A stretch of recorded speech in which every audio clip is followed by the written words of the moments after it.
ಸಂಪುಟ ಪುನರಚನೆ ಬಳಿಕ ಯಾರ ಕೈಗೂ ಸಿಗದೆ ಶಾಸಕ ರಮೇಶ್ ಜಾರಕಿಹೊಳಿ ದೋಸ್ತಿ ಸರ್ಕಾರಕ್ಕೆ ಸಾಕಷ್ಟು ಟ್ರಬಲ್ ಕೊಟ್ಟಿದ್ರು. ಎಲ್ಲಾ ತಣ್ಣಗಾಯ್ತು ಅನ್ನೋಷ್ಟರಲ್ಲಿ ಸತೀಶ್ ಜಾರಕಿಹೊಳಿ ಹೊಸ ರಾಗ ತೆಗೆದಿದ್ದು ಕೈಪಾಳ್ಯದಲ್ಲಿ ಸಂಚಲನ ಮೂಡಿಸಿದೆ.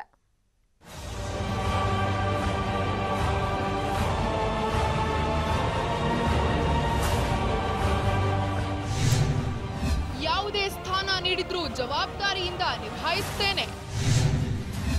ಪಕ್ಷದ ವರಿಷ್ಠರಿಗೆ ಸತೀಶ್ ಜಾರಕಿಹೊಳಿ ಪರೋಕ್ಷ ಸಂದೇಶ.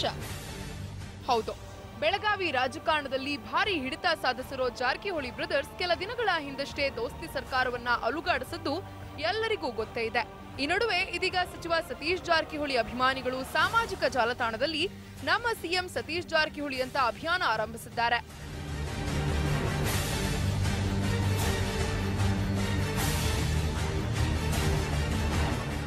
ಅಭಿಮಾನಿಗಳ ಈ ಅಭಿಯಾನ ಒಂದೆಡೆಯಾದ್ರೆ, ಇತ್ತ ಸಚಿವ ಸತೀಶ್ ಜಾರಕಿಹೊಳಿ ಖುದ್ದಾಗಿ ತಮ್ಮ ಸಿಎಂ ಆಗೋ ಇಂಗಿತ ಹೊರಹಾಕಿದ್ದಾರೆ. ನಾನು ಸಿಎಂ ಆಗ್ಬೇಕು ಅಂತ ಬೆಳಗಾವಿ ಭಾಗದ ಜನರಿಗೆ ತುಂಬಾನೇ ಆಸೆ ಇದೆ. ಹಾಗಂತ ತಕ್ಷಣವೇ ಸಿಎಂ ಆಗೋಕೆ ಆಗಲ್ಲ. ಹೈಕಮಾಂಡ್ ಯಾವುದೇ ಸ್ಥಾನ ನೀಡಿದ್ರೂ ನಿಭಾಯಿಸ್ತೇನೆ.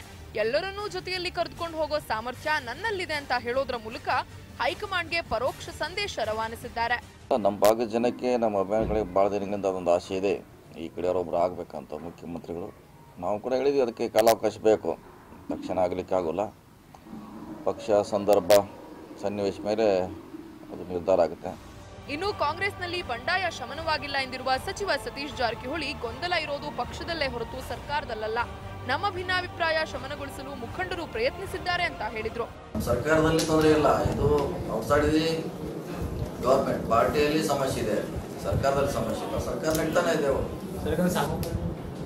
ಈಗ ಸರ್ಕಾರದಲ್ಲಿ ಯಾವ್ದು ಬಂದಿಲ್ಲ, ಪಕ್ಷದಲ್ಲಿ ಬಂದಿಲ್ಲ. ಒಟ್ನಲ್ಲಿ ಇಷ್ಟು ದಿನ ಸಿದ್ದರಾಮಯ್ಯ ನಮ್ಮ ಸಿಎಂ ಎಂಬ ಕೆಲ ನಾಯಕರ ಹೇಳಿಕೆ ನಡುವೆ ಸತೀಶ್ ಜಾರಕಿಹೊಳಿ ಸಿಎಂ ಅನ್ನೋ ಅಭಿಯಾನ ಮತ್ತೊಂದು ಕಂಟಕ ತಂದೊಡ್ಡುತ್ತಾ ಅನ್ನೋದನ್ನ ಕಾಲವೇ ಉತ್ತರಿಸಬೇಕಿದೆ. ಶ್ರೀಧರ್ ಕೊಟ್ಟಾರಗಸ್ತಿ, TV5, ಬೆಳಗಾವಿ.